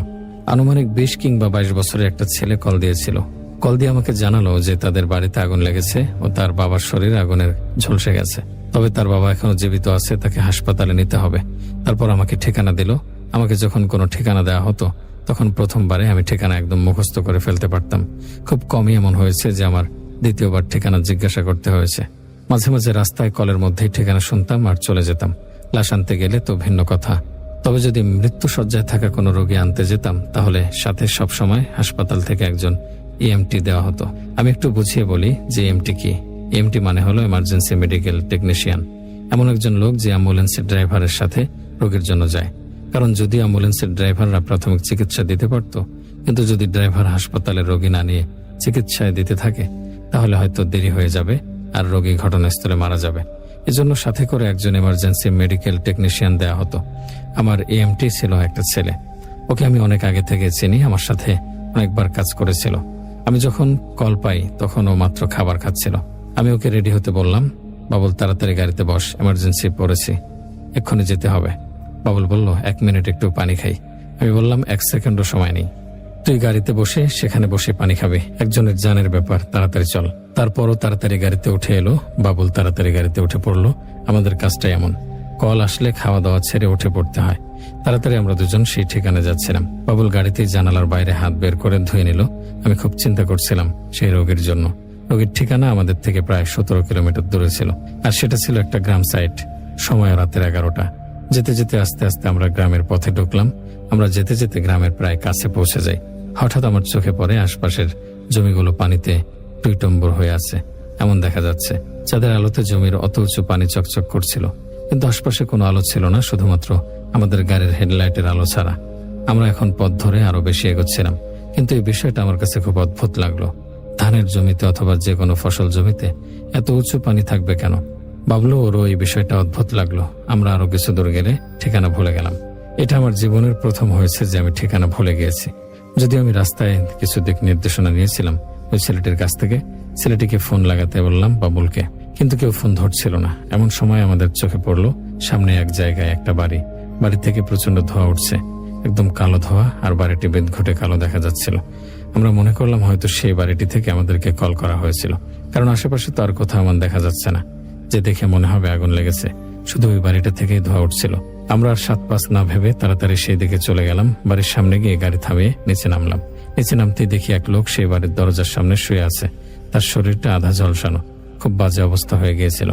আমি বাবলুকে বললাম, দাঁড়িয়ে না থেকে তাড়াতাড়ি ওনাকে ধর। দুজনের সাথে সাথে কাছে গেলাম ওই লোকটার। আমাদের প্রথমে মনে হয়েছিল লোকটি মারা গিয়েছে। অনেক সময় রোগীদের হার্টবিট মৃত্যুর আগেই থেমে যায়। সিপিআর দিলে অথবা সময় মতো চিকিৎসা পেলে আল্লাহ তাআলার অশেষ রহমতে সেই রোগীরাও বেঁচে যায়। আমি বাবলুকে বললাম, সে জীবিত আছে নাকি মৃত তা এখন বড় বিষয় নয়। এমন হতে পারে যে তার হার্টবিট থেমে গেছে, তাই মৃত্যুর মতো দেখা যাচ্ছে। হাসপাতালে নিলে ডাক্তাররা চিকিৎসা করলে সুস্থ হয়ে যেতে পারে। তাই আমরা তাকে ধরতে গেলাম। এমন সময় লোকটা উঠে বসলো। এক মুহূর্তের জন্য আমরা থমকে গেলাম। লোকটা অন্ধলি গলায় বলল, আমাকে হাসপাতালে নিয়ে চলো, আমাকে বাঁচাও, আমি আর এই জ্বালা সহ্য করতে পারছি না। আমি তাড়াতাড়ি বাবলুকে বললাম, ওনাকে ধর আর গাড়িতে তোল। বাবলু বলল, ভাই আশপাশে তো কেউ নেই, ওনাকে একা কিভাবে নিয়ে যাই? ওই লোকটা বলল, আমার ছেলে পাশেই সাহায্য ডাকতে গেছে, তোমরা পরে তাকে জানিয়ে দিও, আগে আমাকে নিয়ে হাসপাতালে যাও। আমি বাবলুকে বললাম, তুই ধর তাকে, তার ছেলের নাম্বার তো আমাদের কাছে আছে, পরে জানিয়ে দেব, আগে তার চিকিৎসা দরকার। তারপর লোকটাকে আমরা ধরাধরি করে স্ট্রেচারে শুয়ে দিলাম অ্যাম্বুলেন্সের ভেতর। বাবলু লোকটার সাথে ছিল। আমি খুব সাবধানতার সাথে যত দ্রুত সম্ভব গাড়ি চালাচ্ছিলাম। আমি বাবলুকে বললাম হাসপাতালে জানিয়ে দিতে। বাবলুর সাথে সাথে হাসপাতালে কল লাগালো। নার্স আর ডাক্তার সবাই রোগীর জন্য তৈরি ছিল। সে গেলে চিকিৎসা শুরু হবে। শুধুমাত্র আমাদের এইখান থেকে যেতে যতক্ষণ লাগে ততক্ষণ সে বেঁচে থাকলেই হয়, কারণ পোড়া ঘা অনেক বেশি যন্ত্রণাদায়ক হয়। গাড়ি চালাতে আমার কিছুটা অসুবিধা হচ্ছিল, কারণ দুই পাশে ফসলের জমি আর রাস্তা খুব সরু। একবারের জন্য যদি নিয়ন্ত্রণ হারিয়ে জমির দিকে গাড়ি পড়ে যায় তাহলে হয়তো লোকটা এখানেই মারা যাবে, হাসপাতালে পৌঁছানো হবে না। আমার খুব কষ্ট হয়েছিল গাড়ি চালাতে, তারপরেও কোনো কম্প্রোমাইজ করছিলাম না রোগীকে তাড়াতাড়ি হাসপাতালে নিতে। ওইদিকে বাবলু অনবরত লোকটিকে সান্ত্বনা দিচ্ছিল, যা যা প্রাথমিক চিকিৎসা প্রয়োজন ছিল সব করছিল। আমিও বারবার পেছনে তাকিয়ে দেখছিলাম। বাবলু ইতিমধ্যে হাসপাতালে কল দিয়ে যাকে যা বলতে হবে এসব বলে দিল। আমরা গাড়ি চালাতে চালাতে খুব কষ্টে হাইওয়েতে উঠলাম। হাইওয়েতে ওঠার পর বাবলু আমাকে বলল, ভাই গাড়ি থামাও। ওর এরকম কথা শুনে আমি ভাবলাম হয়তো আমার কানে ভুল শুনেছি। জোরে বললাম, কি বলছিস, ভালো করে বল। বাবলু বলল, ভাই গাড়ি থামাও। এটা শুনে আমি ওকে বললাম, তুই উল্টাপাল্টা এগুলো কি বলছিস? তুই কি বুঝিস না আমাদের তাড়াতাড়ি হাসপাতালে পৌঁছাতে হবে রোগী নিয়ে, না হলে তো রোগীটা মারা যাবে। বাবলু চিৎকার করতে শুরু করলো। চিৎকার করে করে বলছিল, ভাই তুমি গাড়ি থামাও, তাড়াতাড়ি গাড়ি থামাও, আমার ভয় লাগছে। এবার আমি ওর অবস্থার কথা শুনে কিছু একটা বিরক্ত হয়ে গেলাম। বললাম, তোর যে কি হলো, কি যে বলছিস? কিন্তু ওর অবস্থা দেখে মনে হলো কিছু একটা হয়েছে। সর্বপ্রথম আমার মাথায় এলো হয়তো রোগীটা মারা গিয়েছে। আমি তখনও গাড়ি চালাচ্ছিলাম। হতাশার দৃষ্টিতে আর কণ্ঠে বললাম, বাবলু রোগীটা কি মারা গিয়েছে? বাবলু বলল, তুমি গাড়ি থামাও। এবার আমি ভাবলাম হয়তো কিছু একটা খুব গুরুতর হয়েছে, হয়তো বাবলু এমন একটা পরিস্থিতিতে কেনই বা গাড়ি থামাতে বলবে। আমি তাড়াতাড়ি ব্রেক লাগিয়ে গাড়ি থামালাম। বাবলুকে বললাম, কি হয়েছে? ও কাঁপা কাঁপা কণ্ঠে বলল, ভাই তুমি তাড়াতাড়ি অ্যাম্বুলেন্সের দরজা খোলো। আমি গিয়ে অ্যাম্বুলেন্সের দরজা খুললাম। খুলে দেখি যে বাবলুর হাত পা কাঁপছে আর স্ট্রেচারে সেই রোগী নেই। আমি খুব বিস্মিত হয়ে গেলাম। বাবলুকে বললাম, কিরে বাবলু, রোগী কোথায়? বাবলু যা উত্তর দিল তা শুনে আমার পা থেকে মাটি সরে গেল। ও বলল যে ওর চোখের সামনে থেকে লোকটা স্ট্রেচার থেকে উধাও হয়ে গেছে, আর ও এই দৃশ্য দেখেছে। লোকটা ওর সাথে এতক্ষণ পর্যন্ত কথা বলছিল। লোকটি নাকি তাকে বলেছিল যে তাকে যে কোনো মতে হাসপাতালে নিয়ে যেতে। এটা বলার পর সাথে সাথেই নাকি লোকটা উধাও হয়ে গেছে। আমিও খুব অবাক হয়ে গেলাম, কারণ চলন্ত গাড়ি থেকে একটা লাশ কিভাবে উধাও হয়ে যাবে? আমি তো আর গাড়ি থামাইনি যে বাবলু লোকটাকে কোথাও রেখে আসতে পারবে। তাছাড়া জীবনে আরো একবার আমি এরকম অভিজ্ঞতার মুখোমুখি হয়েছিলাম। কিছু বুঝতে পারছি না। আমাদের দুজনেরই হাত পা সহ সম্পূর্ণ শরীর কাঁপছিল ভয়ে। আমরা বুঝতে পারছিলাম যে আমাদের সাথে খারাপ কিছু একটা হয়েছে। তাড়াতাড়ি দরজা লাগিয়ে বাবলুকে নিয়ে সামনে চলে গেলাম। আমরা তন্ন তন্ন করে অ্যাম্বুলেন্স খুঁজছিলাম, এমনকি আশেপাশে জায়গাও খুঁজেছিলাম। কোথাও রোগীটি ছিল না। দুইজনে একসাথে ভুল হওয়াটা সহজ ব্যাপার নয়। যা আমাদের সামনে ছিল সেটাই সত্য ছিলাম। খালি অ্যাম্বুলেন্স নিয়ে আমরা দুজন হাসপাতালে চলে গেলাম। গিয়ে দেখলাম ডাক্তার সাহেব আর নার্স একদম প্রস্তুত ছিল সবকিছু নিয়ে। আমাদের পায়ের গতি ধীর হয়ে গেল। ডাক্তার সাহেব হন্তদন্ত করে ছুটে এলেন। আমাদের বললেন তাড়াতাড়ি রোগীকে বের করতে। আমি আর বাবলু একে অপরের মুখের দিকে তাকালাম, কারণ যে ঘটনা ঘটেছে তাকে ডাক্তার সাহেবকে বললে সে বিশ্বাস করবে। তারপরেও কোনো মতে নিজেদেরকে সামনে নিয়ে ডাক্তার সাহেবকে সম্পূর্ণ ঘটনা বিস্তারিত বললাম। উপস্থিত বাকিরাও শুনলো। ডাক্তার সাহেব রেগে গেলেন, বলেন, তোমরা কি আমাদেরকে পাগল ভাবছো? একটা রোগী আবার উধাও কিভাবে হয়ে যায়? সত্যি করে বলো, তোমরা কোথায় ছিলে আর কেন এমন করলে? আমি আমার পকেট থেকে মোবাইলটা বের করে সেই রোগীর ছেলের নাম্বারটা ডাক্তার সাহেবকে দেখাবো। এমন সময় দেখলাম মোবাইলে সেই নাম্বার থেকে আসা সব কল মুছে গেছে। ডাক্তার সাহেব আরো চটে গেলেন। আমি বাবলুর দিকে অসহায়ের মতো তাকালাম। বাবলু আমার পক্ষ নিয়ে ডাক্তার সাহেবকে বলল, ভাই ঠিক বলছে, প্রতিটা কথা সত্য। তারপর আমরা ডাক্তার সাহেবকে সেই ছেলের ঠিকানাটা বললাম। সেই ডাক্তার সাহেব এতক্ষণ আমাদের উপর রেগে আটখান হয়েছিলেন, হঠাৎ করে তিনি একদম চুপ হয়ে গেলেন। এবার নার্স ডাক্তারের দিকে, ডাক্তার নার্সের দিকে তাকালো। কিছুক্ষণ চুপ করে থেকে বললেন, তুমি যে ঠিকানার কথা বলছো সেই ঠিকানা থেকে 8 বছর আগে একটা আগুনে ঝলসে যাওয়া রোগী এসেছিল আমাদের এই হাসপাতালে, কিন্তু রোগীটা বাঁচতে পারেনি। আমাদের সামনেই আমাকে বাঁচাও এই শেষ কথাটা বলে মারা যায়। আর ভয়ঙ্কর বিষয় হলো, সে মারা যাওয়ার প্রায় 5 থেকে 10 মিনিট পর তার শরীরে ঝাঁকুনি দিয়েছিল। এটা দেখে আমরা উপস্থিত সবাই প্রচন্ড ভয় পেয়ে গিয়েছিলাম। ভেবেছিলাম আমাদের ভুল হয়েছে, হয়তো লোকটা এখনো জীবিত আছে। তারপর যখন আমরা সাথে সাথে আবার চেক করলাম, তখন সে আসলে মৃত ছিল। ঘটনাটা প্রচুর আতঙ্কের ছিল, তাই আমাদের এখনো মনে আছে। এই কথা জানার পর আমরা সবাই একদম চুপ হয়ে গেলাম। ডাক্তার সাহেবও হয়তো বুঝতে পেরেছেন যে আমরা ভুল কিছু বলিনি। ডাক্তার সাহেব চলে গেলেন, নার্সও কাউন্টার ফিরে গেলেন। আমি আর বাবলু হতভাগ্যের মতো বসে পড়লাম। আমার জীবনের ছিল এটা দ্বিতীয় ভৌতিক অভিজ্ঞতা, তবে বাবলুর জীবনে প্রথম। তারপর বাবলু আর আমি সেই দিনের মতো বাড়ি ফিরে যাই। 2-3 দিন ওই ঘটনাটা নিয়ে অনেক মানসিক চাপে থাকি দুজনেই, কিন্তু কাজের চাপের কারণে ধীরে ধীরে ভুলে যাই, আর আবারও জীবন আগের মতো হয়ে যায়। ইমরান ভাই, এই ছিল আমার জীবনের ভয়ঙ্কর ও লোমহর্ষক 2টি অভিজ্ঞতা। যদিও প্রথম অভিজ্ঞতাটা সম্পূর্ণ আমার ছিল, আর দ্বিতীয় অভিজ্ঞতাটা বেশিরভাগ বাবলুরই হয়েছিল।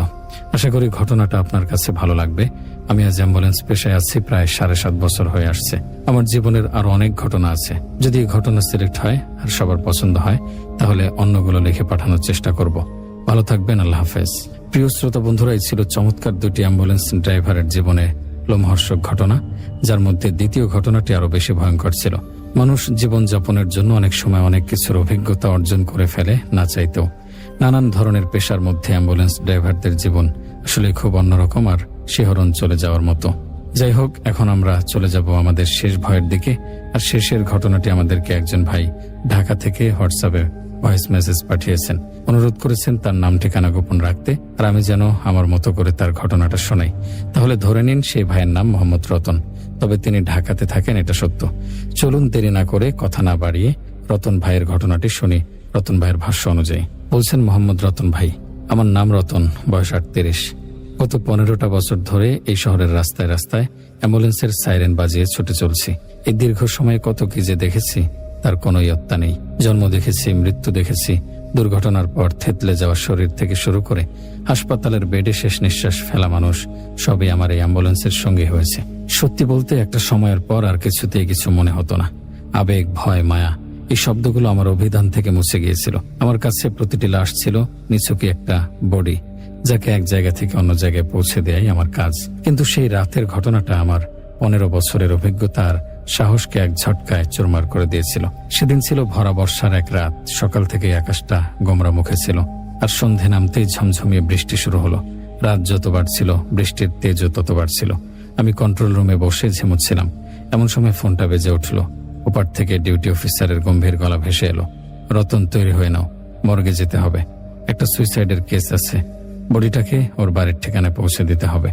এই ধরনের কল আমার কাছে নতুন কিছু নয়। দীর্ঘশ্বাস ফেলে আমি রেইনকোটটা গায়ে চাপিয়ে অ্যাম্বুলেন্সের দিকে এগোলাম। বৃষ্টির ছাট এসে মুখে লাগছিল, আর ভেজা সোদা মাটির গন্ধের সাথে হাসপাতালের ফিনাইলের গন্ধ মিশে একটা অদ্ভুত পরিবেশ তৈরি হয়েছিল। মর্গের সামনে গাড়ি দাঁড় করাতেই দুজন ওয়ার্ড বয় একটা সাদা কাপড়ে মোড়া স্ট্রেচার নিয়ে বেরিয়ে এলো।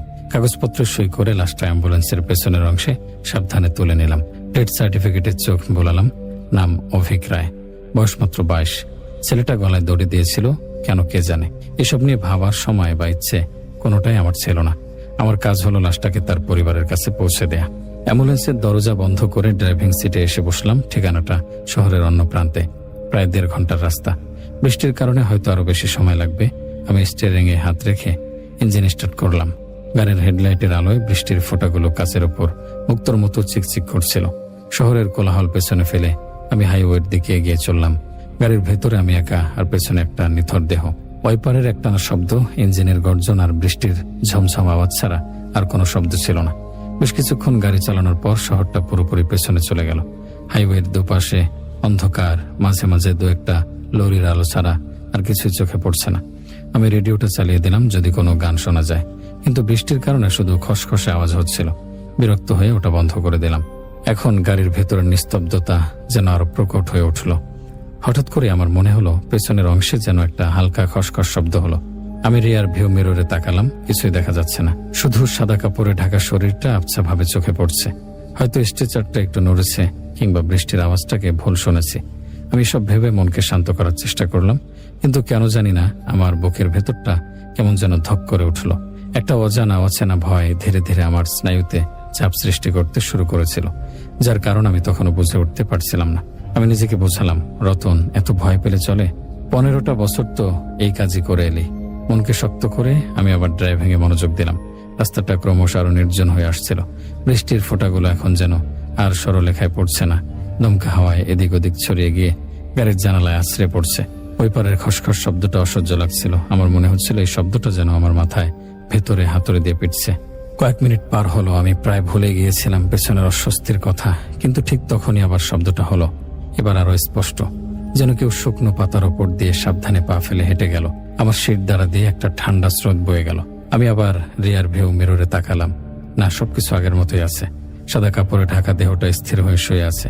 আমি ভাবলাম, হয়তো কোনো ইঁদুর বা আরশোলা ঢুকেছে। পুরনো অ্যাম্বুলেন্স, এসব থাকাটা অস্বাভাবিক কিছু নয়। কিন্তু আমার মন এই যুক্তি মানতে চাইছিল না, কারণ শব্দটা ঠিক স্ট্রেচারের কাছ থেকে আসছিল। গাড়ির গতি কিছুটা কমিয়ে দিলাম, কান দুটোকে সজাগ রাখলাম। বৃষ্টির শব্দের মাঝে অন্য কোনো আওয়াজ পাওয়া যায় কিনা তা বোঝার চেষ্টা করছিলাম। কয়েক মুহূর্তের জন্য সব চুপচাপ।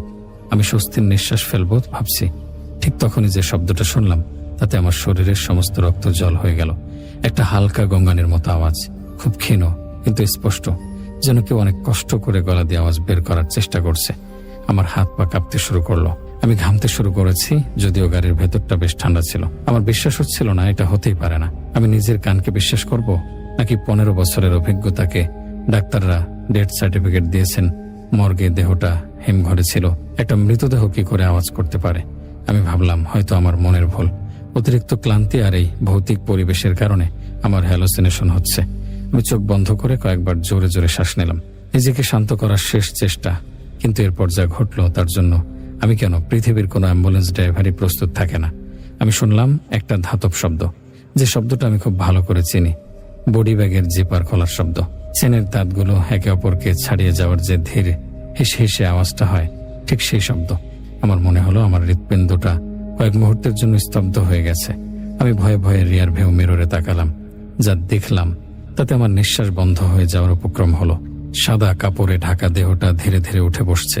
প্রথমে মাথাটা একটু উঁচু হলো, তারপর কাঁধ, এবং তারপর পুরো শরীরটা স্ট্রেচারের উপর বসে পড়ল।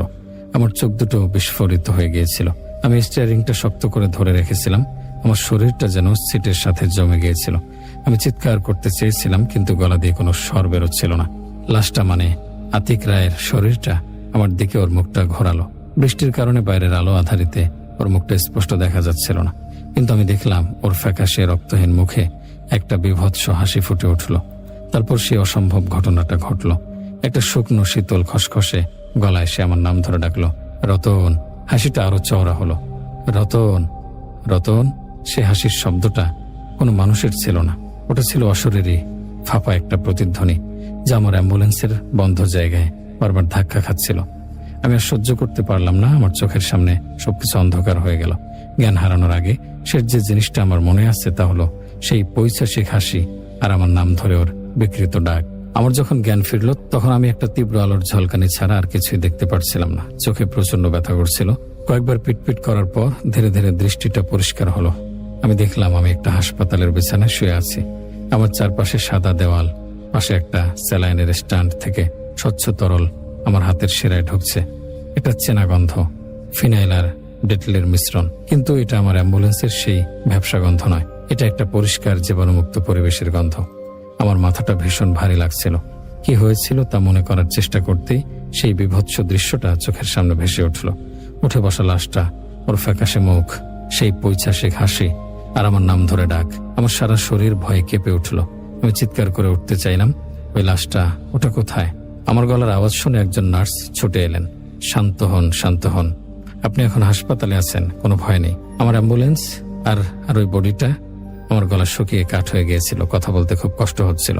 নার্স আমাকে এক গ্লাস জল এগিয়ে দিয়ে বললেন, আপনার গাড়িটা রাস্তার পাশে পাওয়া গিয়েছিল, ইঞ্জিন চালু ছিল আর আপনি স্টিয়ারিং এর উপর অজ্ঞান হয়ে পড়েছিলেন। হাইওয়ে পেট্রোলের লোক আপনাকে এখানে নিয়ে এসেছে। চিন্তা করবেন না, আপনার অফিসের লোকদের খবর দেওয়া হয়েছে। একটু পরই আমার অফিসের সুপারভাইজার শরীফ ভাই হন্যে হয়ে ঘরে ঢুকলেন। তার মুখে রাজ্যের চিন্তা। আমাকে দেখেই বলে উঠলেন, রতন, কি হয়েছিল তোর? ডাক্তার বলছেন অতিরিক্ত স্ট্রেস আর প্যানিক অ্যাটাক থেকে এমনটা হয়েছে। তুই ঠিক আছিস তো? আমি কাঁপা কাঁপা গলায় বললাম, শরীফ ভাই, ওই লাশটা, ওটা বেঁচে উঠেছিল, আমার সামনে উঠে বসেছিল, আমার নাম ধরে হাসছিল। শরীফ ভাই আমার কপালে হাত রেখে বললেন, আরে ধুর, কি সব বলছিস? টেনশনে তোর মাথা খারাপ হয়ে গেছে। হাইওয়ে পেট্রোলের লোক যখন গাড়িটা পেয়েছে তখন বডিটা ঠিক যেমন ছিল তেমনই স্ট্রেচারে শোয়ানো ছিল, বডি ব্যাগটাও চেন দেওয়া ছিল। তার কথা শুনে আমার পৃথিবীটা যেন দুলে উঠল। তার মানে কি আমি যা দেখেছি সব আমার মনের ভুল, একটা দুঃস্বপ্ন? কিন্তু ওটা এত জীবন্ত ছিল, সেই হাসি, সেই গলার স্বর, ওটা স্বপ্ন হতে পারে না। আমি জোর দিয়ে বললাম, না শরীফ ভাই, আমি সত্যি বলছি, আমি নিজের চোখে দেখেছি। শরীফ ভাই আমার দিকে করুণার চোখে তাকালেন। তিনি হয়তো ভাবছিলেন আমি মানসিক ভারসাম্য হারিয়ে ফেলেছি। তিনি আমাকে শান্ত করার জন্য বললেন, আচ্ছা ঠিক আছে, আমি তোর কথা বিশ্বাস করছি, তুই এখন বিশ্রাম নে, বডির ব্যাপারে চিন্তা করিস না। আমি অন্য ড্রাইভার আসলামকে পাঠিয়ে দিয়েছি, ও লাশটা ঠিকানা পৌঁছে দেবে। এই কথাটা শুনে আমার বুকের ভেতরটা ছ্যাদ করে উঠল। আসলাম, ও একা যাচ্ছে ওই অ্যাম্বুলেন্সে?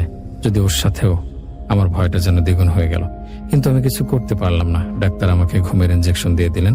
আমার চোখ দুটো ধীরে ধীরে বন্ধ হয়ে এলো, কিন্তু ঘুমের মধ্যেও আমি সেই ফাঁপা শীতল হাসিটা শুনতে পাচ্ছিলাম। রতন, রতন। আমার মনে হচ্ছিল আমি পাগল হয়ে যাচ্ছি। আমি কি সত্যি কিছু দেখেছিলাম, নাকি আমার মস্তিষ্ক আমার সাথে ভয়ঙ্কর একটা খেলা খেলছিল? এই প্রশ্নের উত্তর আমার কাছে ছিল না। আমি শুধু হাসপাতালের বিছানায় শুয়ে অসহায়ের মতো কাঁপছিলাম আর ভাবছিলাম, সত্যিটা কি? হাসপাতাল থেকে 2 দিন পর আমাকে ছেড়ে দেওয়া হলো। ডাক্তাররা রিপোর্টে লিখলেন extreme fatigue and acute panic disorder. সোজা বাংলায়, অতিরিক্ত ক্লান্তি আর ভয় থেকে আমি জ্ঞান হারিয়েছিলাম। আমার কথাগুলো লাশ উঠে বসা, হাসা, নাম ধরে ডাকা, কেউ বিশ্বাস করলো না। সবাই ভাবলো এটা আমার ক্লান্ত মস্তিষ্কের কল্পনা। আমার স্ত্রী আমাকে বোঝালো আমি যেন কয়েকদিনের জন্য কাজ থেকে ছুটে নেই। সে আমার খুব যত্ন নিচ্ছিল, কিন্তু আমি তার চোখেও একটা ছাপা অবিশ্বাস দেখতে পেলাম।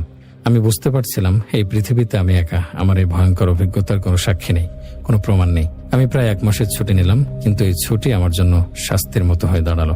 আমি রাতে ঘুমাতে পারতাম না। চোখ বন্ধ করলেই সেই ফ্যাকাশে মুখটা ভেসে উঠত, কানে বাজত সেই পৈশাচিক হাসি, ঘরের সামান্য খটখট শব্দেও আমি চমকে উঠতাম। অন্ধকারকে আমার ভয় করতে শুরু করলো। যে রতন 15 বছর ধরে লাশ নিয়ে রাতের অন্ধকারে ছুটে বেরিয়েছে, সে এখন নিজের ঘরের বাথরুমের দরজা বন্ধ করতেও ভয় পায়। আমার অবস্থা দেখে বাড়ির সবাই চিন্তিত ছিল। কয়েক সপ্তাহ পর আমি একদিন সাহস করে আসলামের সাথে দেখা করতে গেলাম, যে আমার জায়গায় লাশটা পৌঁছে দিতে গিয়েছিল। আমি ওকে কিছুটা ঘুরিয়ে জিজ্ঞেস করলাম, কিরে আসলাম, সেদিন ওই বডিটা নিয়ে যেতে কোনো অসুবিধা হয়নি তো? আসলাম স্বাভাবিকভাবে উত্তর দিল, না তো রতন ভাই, আর কি অসুবিধা হবে? বেচারার বাড়ির লোক খুব কান্নাকাটি করছিল। কাজটা সেরে চলে এসেছি। কেন বলুন তো? ওর উত্তরটা শুনে আমার বুকের ভেতরটা ফাঁকা হয়ে গেল। তাহলে কি সত্যি ওটা আমার মনের ভুল ছিল? আসলামের সাথে তো কিছুই হয়নি, তাহলে শুধু আমার সাথেই কেন হলো? আমি কি পাগল হয়ে যাচ্ছি? এই প্রশ্নগুলো আমাকে ভেতর থেকে কুরে কুরে খাচ্ছিল। একটা সময় পর আমি বুঝতে পারলাম আমার কাছে 2টো রাস্তা খোলা আছে।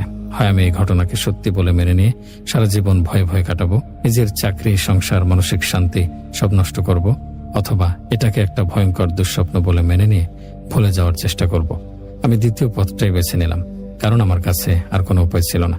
আমি জোর করে স্বাভাবিক জীবনে ফেরার চেষ্টা শুরু করলাম। দিনের বেলা বন্ধুদের সাথে সময় কাটাতাম, স্ত্রীর সাথে গল্প করতাম, যাতে রাতের ভয়টা কম হয়। ধীরে ধীরে, খুব ধীরে ধীরে আমি নিজেকে বদলাতে শুরু করলাম। আমি নিজের মনকে বারবার বোঝালাম ওটা একটা হ্যালুসিনেশন ছিল। বৃষ্টির রাত, নির্জন রাস্তা আর একটা আত্মহত্যার লাশ, এসব কিছু মিলিয়ে আমার অবচেতন মন একটা ভয়ঙ্কর নাটক তৈরি করেছিল। 1 মাস পর আমি আবার কাজে যোগ দিলাম।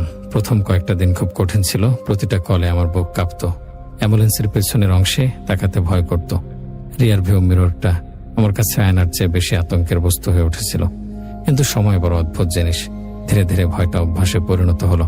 আমি আগের মতো না পারলেও কাজটা চালিয়ে যেতে লাগলাম। আজ অনেকগুলো বছর কেটে গেছে, আমি এখনো অ্যাম্বুলেন্স চালাই। তবে আমি আর আগের সেই রতন নেই। আমার ভেতরের সেই কাঠিন্য, সেই আবেগহীনতাটা ভেঙে চুরমার হয়ে গেছে। আমি এখনো লাশ বহন করি, কিন্তু এখন প্রতিটা লাশের দিকে তাকালে আমার সেই রাতের কথা মনে পড়ে। আমি জানি না সেদিন রাতে আমি যা দেখেছিলাম তা সত্যি ছিল নাকি আমার মনের ভুল। আমি আর সেই উত্তর খুঁজি না। আমি শুধু কাজ করি, বাড়ি ফিরে আর প্রার্থনা করি যেন আর কোনোদিন রাতের অন্ধকারে আমার অ্যাম্বুলেন্সের ভেতর থেকে কেউ আমার নাম ধরে হেসে না ওঠে। প্রিয় শ্রোতা বন্ধুরা, এই ছিল আজকের চমৎকার শিহরণ জাগানো কিছু ঘটনা। আপনাদের কোন ঘটনাটি সবচেয়ে বেশি ভালো লেগেছে তা অবশ্যই কমেন্টে জানাবেন। আজকের পর্ব এখানে শেষ করছি। আবার দেখা হবে একটি নতুন রহস্যময় ঘটনার সঙ্গে। ততক্ষণ পর্যন্ত সুস্থ থাকুন, নিরাপদে থাকুন আর চোখ রাখুন আমাদের ইউটিউব চ্যানেলের নতুন ভিডিওগুলোর দিকে। ভিডিওটি ভালো লাগলে একটি লাইক দিন, চ্যানেলটি সাবস্ক্রাইব করুন এবং বেল আইকনে ক্লিক করে নোটিফিকেশন অন করে নিন, যেন নতুন ভিডিও মিস না করেন। আর হ্যাঁ, প্রিয়জনদের সঙ্গে ভিডিওটি শেয়ার করতে ভুলবেন না। আল্লাহ হাফেজ।